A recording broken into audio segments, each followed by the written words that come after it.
સમાચાર સામે આવ્યા સુરતથી કે જ્યાં નાનકડું 5 વર્ષનું બાળક પતંગ ચગાવતા ધાબેથી પટકાયો અને જેનું મૃત્યુ થયું।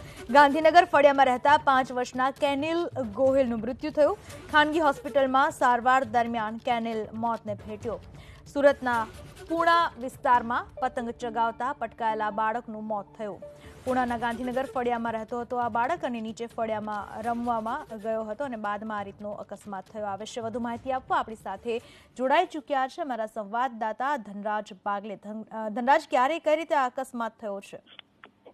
જી બિલકુલ, ગઈકાલની ઘટના છે। ગઈકાલે આ બાળક છે એ રમતા રમતા બીજા માળે ટેરેસ ઉપર જતો રહ્યો હતો અને ત્યારબાદ પતંગ ચગાવવા લાગ્યો હતો। જો કે પતંગ ચગાવતી વખતે તેના શરીરનું બેલેન્સ છે એ એક તરફ નમી ગયું હતું અને તે નીચે ધડાકાભેર નીચે પટકાયો હતો। જો કે પરિવારજનોએ તાત્કાલિક આ બાળકને હોસ્પિટલ ખાતે લઈ ગઈ હતી, જ્યાં ફરજ પર હાજર ડોક્ટરોએ તેને મૃત ઘોષિત કર્યો હતો। ઉત્તરાયણ આ પર્વ આવવાને હજી સમય છે, પરંતુ તે પહેલા જ અત્યારે હાલ જે બાળકો છે મોતને ભેટી રહ્યા છે।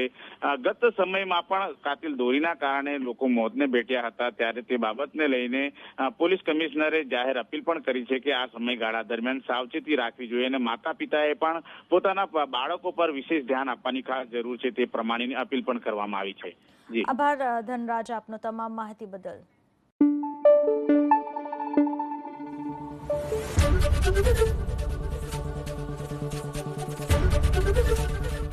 એબીપી અસ્મિતા, ગુજરાતની અસ્મિતા।